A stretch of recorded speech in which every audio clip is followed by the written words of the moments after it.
Welcome to the Taiwan Outlook. Joining us today is the chairman of Mainland First Council, Dr. Jaushieh Wu. Dr. Wu, in addition to the issues we talked about earlier, there is also a list of items you are hoping to strike some sort of negotiation between the two sides. What are issues that you are hoping to see some progress in this coming year? Well, we have started to allow the Taiwanese people to travel freely back and forth in between Taiwan and Mainland China. So because of these kinds of exchanges in between the two sides, there are quite a few practical issues that needs to be negotiated in between the Taiwan government and the Chinese government. For an example, there are criminal elements who have been operating in between the two sides of the Taiwan Strait as well. They give us tremendous headache, and they also started to give the Chinese government tremendous amount of headache as well. So that kind of issue need to require cooperation in between the two police administrations. So that is one issue that we hope the Chinese government would negotiate with us in a very serious manner. So combat against the crime issue can be one issue of cooperation in between two sides of the Taiwan Strait. And of course, because of the extensive economic relations between Taiwan and Mainland China, there are quite a few items that need to be negotiated as well. The recent argument or the recent discussion of the exchange in between the NT and the RMB is also one issue because the Chinese currency is not a freely convertible currency in the international market. And therefore, in order for the NT to be able to convert into the RMB or for RMB to be able to convert into NT, that requires negotiations in between the two sides of the Taiwan Strait. But so far, the Chinese government hasn't been very serious about this issue yet. And as I said a little bit earlier, we have about 120 billion US dollars to about 150 billion US dollars of investment in Mainland China. And those investments in Mainland China are not regularly and legally safeguarded by the Chinese authorities. So that is one issue that we want to negotiate with the Chinese government so that Taiwanese investment in Mainland China is protected. And another issue is the double taxation issue. The business been operating in the two sides of the Taiwan Strait has been taxed by the Taiwan government, and they also get taxed by the Chinese government. And we have signed quite a few agreements with other countries on this issue. We hope the Chinese government can negotiate with us on this issue as well. There's also another issue that we think that is quite important. That is the financial supervision. We have already allowed our banking institutions to establish their liaison offices in China, but they cannot operate as branch offices yet because the Chinese government require them to have the mother country's financial supervision ability, and we want the Chinese government to negotiate with us on the financial supervision so that our banking institutions in China can re-establish as the branch offices. And also another issue that I personally think is very important is the IPR protection. That is one issue that many countries in the world are very serious about. And of course, we have a tremendous amount of investment in Mainland China. And many of our investment in Mainland China are actually high-tech oriented.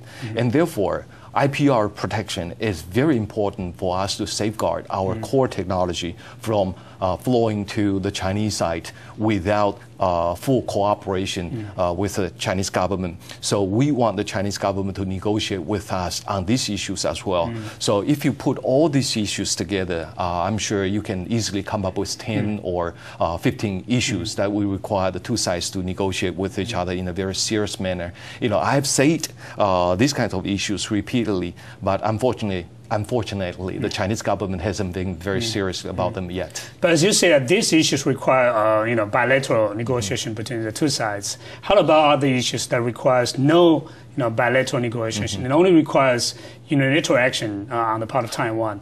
Do you expect to see more relaxation of restrictions of Taiwanese policy towards the other side of Taiwan Strait?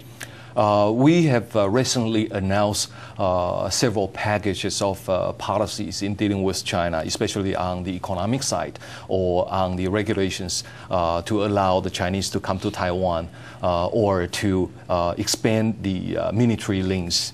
For those policy issues that we are in charge, it would include those limitations on the certain type of industries to be able to make investment in mainland China. I think in the recent announcement is that we would allow 2 additional fab producers to move to mainland China, and I think the progress on their production can move ahead from the 2.25 micrometer to 0.18 micrometer process of production. So that is one progress on the relaxation of the limitation of our investment restrictions. And other type of relaxation of our restrictions would include the TFT and the LCD, small screen production that are already now being able to make investment in mainland China. And I think the packaging and testing industries are also being allowed by the Taiwanese government to make investment in mainland China. So that is already a huge package over there. And I think over the a few days ago, we have already announced that people who are using the military links, can enjoy a little bit more freedom nowadays. We originally created the military links in order to benefit the residents in Jinmen and Mazu. But right now, there are quite a few people who can take advantage of the military links now. For example, the businessmen, the Taiwanese business who are operating in mainland China, who can take advantage of the military links right now. And those Taiwanese businesses who are going to hold their regional meetings or hold seminars in Fujian province. You mean active duty military personnel? No active duty military personnel yet. Of course, that is not required because that is prohibited. The reason is because the Chinese government still maintain a high degree of hostility toward Taiwan. So for those issues that are within our own authority in making the relaxation, we try to do that in a very natural way. And up until now, especially after I started serving in the Mainland Affairs Council, I think there are already quite a few issue areas that have been relaxed. So you're expecting to see more liberalization on the part of Taiwan? I think people are concerned about the investment cap, the so-called 40% investment cap, and this is probably the last barrier some businessmen think that we're still holding.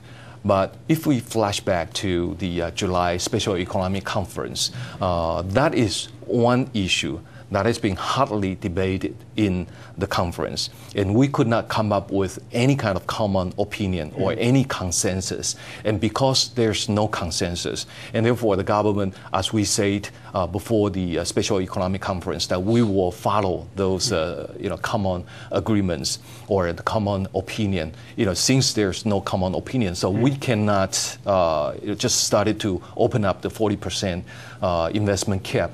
But during this period of time, what we can do is try to seek opinions from different sectors, to listen from different people, to see whether we can come up with some more flexible type of arrangement on this issue. But at this point, I think there's no government policy in relaxing the control yet. So this 40% investment cap will be there until there's a new consensus which urge for the lifting of it. That's right. And the government has been thinking about how or what kind of flexibility that we can come up with so that we can attract agreements from all sectors. How about bringing money back from China to Taiwan? Do you have any mechanism or try any policy incentives for business people in China to bring their money back to Taiwan to invest here? The Ministry of Economy has been working on this issue for quite a few years, and there's a new effort in the past few months, especially after the Special Economic Conference in last July. They tried to offer the land incentive or the taxation incentive, and we hope that we can use this kind of incentive to attract the Taiwanese businessmen who are no longer attracted to the Chinese investment environment and who are interested in coming back to Taiwan. We're trying to offer those kinds of conditions for them. And up until now, we have quite a few cases who have already expressed their interest in coming back to Taiwan. We've been talking about functional issues so far. The political issue has been there, and it sometimes affects the functional cooperation between the two sides. What is the reason why there's a political stalemate or deadlock between the two sides in the Taiwan Strait? Well, I think the political stalemate or deadlock has been there ever since President Lee Teng-hui was in power. After President Chen was elected as the president in Taiwan in March 2000, the Chinese has been offering new conditions. And what they tried to do after the outgoing government at the time, under the former chairman of the Mainland Affairs Council, toasted out the idea of 1992 consensus. But when we try to go back to the old documents that were going back and forth in between the two sides, beginning from the early 1990s, we could not find any consensus. But when the Chinese government is demanding that we have to accept the 1992 consensus, it makes the progress on the political issues very difficult. In fact, what we see from the Chinese side is that they haven't changed their positions on establishing political barriers to prevent cross-strait political dialogues from taking place. They've been demanding that Taiwan has to accept the One China principle. They've been demanding that we need to accept the 1992 consensus. But the reality is that Taiwan is not under China's jurisdiction. And if there's going to be one China, that has to come from the negotiations. And I think demanding the One China principle before any kind of negotiation started is an absolute no-no. Of course, the Taiwanese government, either is KMT government or the DPP government, is simply not going to accept these kinds of precondition. And of course, the 1992 consensus is artificially made concept. And it's not there in 1992. And therefore, insisting that we need to accept the 1992 consensus before they want to talk to us is another non-starter. And I think we understand the difficulties in the cross-strait political dialogues. And at the same time, we also understand the importance for that political dialogues to take place. So what we try to do is to find if there's any flexibility that the Chinese side would accept. For example, in 2004, the president toasted out the idea of 1992 meeting in Hong Kong. And in 2005, the president again elaborated into the 1992 meeting in Hong Kong and the achievement of the meeting. But the Chinese never responded. So under these kinds of circumstances, the political stalemate is going to continue. You have said in public that year 2007 would be the best year for the two sides to kick off some sort of negotiation, especially political talks between the two sides. What make you, reach that kind of conclusion? Well, I don't think political talks is not going to be likely. We have to be serious about this because the Chinese has been demanding that Taiwan accept the One China principle. And as they indicated in the last legal document, that's the communique in establishing the diplomatic relations between China and Chad, it reads very clearly that what they say, One China, is that there's only one China. And the People's Republic of China represent the sole legal government of China, and Taiwan is part of China. So when that kind of condition is still there, it's going to be very difficult, if possible at all, for any political dialogue to take place. But if you look at the past few months or the last year also, we saw several negotiations in between Taiwan and Mainland China, including the negotiations on charter flight issue and the negotiation on the tourism issue, and there were also some contacts in between the two sides. So carrying that kind of momentum, we think that 2007 might be suitable for the two sides to expand the negotiations in between the two sides.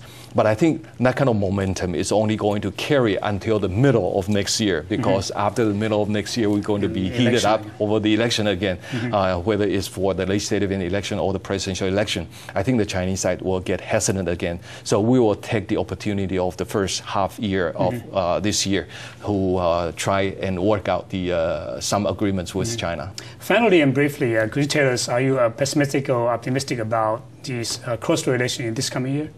For the first half of the year, I think I'm cautiously optimistic on some of the issues that require negotiations in between the two sides. I'm sure we can move ahead further on the charter flight issue, and I'm sure that we can also move further ahead on the tourism issue. And I think there can also be some other type of negotiations on those practical issues in between Taiwan and Mainland China. So if we look at the cross-strait relations in that regard, I'm cautiously optimistic. But if you look at the broad structure of the cross-strait relations, including the military threat from China and the Chinese attempt to suffocate Taiwan internationally, that kind of structure is still going to be there. And those are the two areas what remain our deep concern. Thank you very much, Dr. Joseph Wu, Chairman of the Mainland Affairs Council. Thank you very much. You're welcome. Thank you. Thank you for watching Taiwan Outlook, and we'll see you next week. Thank you.